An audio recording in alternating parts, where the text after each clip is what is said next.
YouTube, I'm back again. It's like fucking five times today already. Just banging these out. So today we're gonna talk about the 1099 OID. So I'm gonna run through a quick page of this document that I found online. All this shit is online, available to everybody for free. I went ahead and did the research. Everything is backed up. The shit is all real. It works. It's the real deal. So I'm gonna run through this here briefly. What this is a memorandum. Hang on, let me see something. So this is a memorandum of law in support of 1099 OID, original issue discount. So because when you understand that you are the source of all the transactions in general, nothing can move unless you sign the paper, unless you put in your PIN, your PIN, your personal identification number, which is a digital signature. Everything has to be signed. But you are the value, you are the source, so the money has to return to source. It has to complete the circuit. That's the reason why this works. So, memorandum of law in support of 1099 OID, original issue discount, important read, and 8281, which is another form that a lot of people don't talk about. Which you definitely need to get in there because that's going to reference the individual bonds and the origin of the bonds.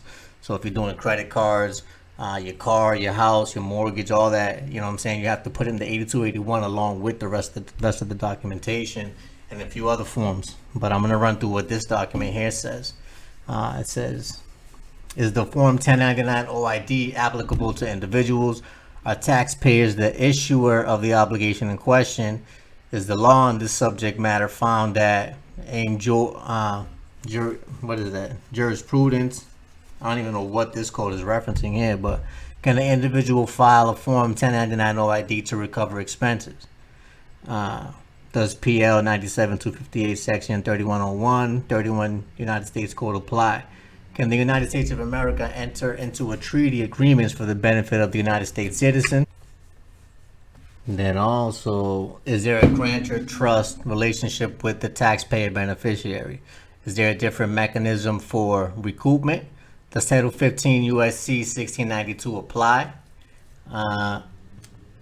Is there a bond price differential between the security spent and the original security known as the birth certificate? Is the taxpayer legally allowed to file Form 1099 OID, 1099A, 1096, 1040V, and the Form 1040B, which will be for you to file it as a return, redemption and return of funds. Right, you're going to claim it back as a taxable return on the 1040B if you were to go ahead and do that.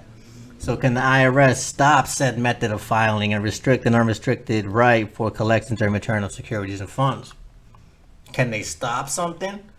Well, can a cop arrest you for nothing? Yeah. Can he charge you if you didn't do anything? Yeah. But are they legally allowed to? Absolutely the fuck not. Absolutely not. So, let me move on to the next of this. Statement of the issues. The taxpayer filed Form 1099 OID, 1099A, 1096, 1040V, and Form 1040B for redemption and return of the funds. The IRS is questioning said method and restricting an unrestricted right for collections and return of funds/securities. Because every time you deal with a transaction using the Federal Reserve notes, that's a security. Those are all securities. So they automatically assume that you're an expert in securities if you're dealing with securities. So if you have a $1 bill in your pocket, they're going to treat you as if you're an expert and just rob you blind if you don't know what you're doing. So, statement of the facts. When a child is born in the United States, at a hospital in the United States, a process occurs whereby a BC is issued. Said certificate becomes a registered security that represents that child's lifelong labor on a general average basis is admiralty slash maritime law. Said certificates is run through various United States administrative agencies.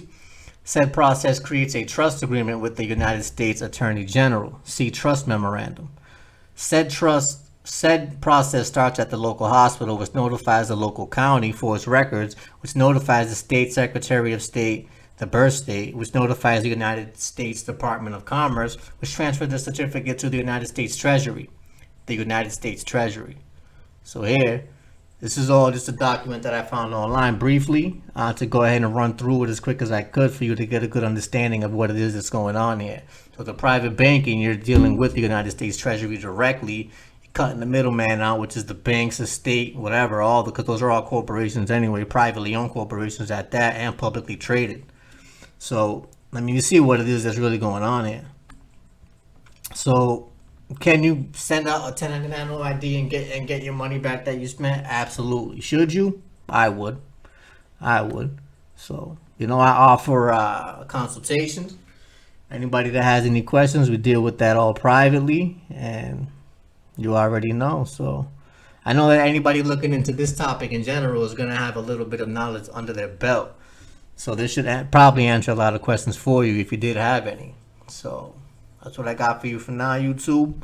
Till we meet again.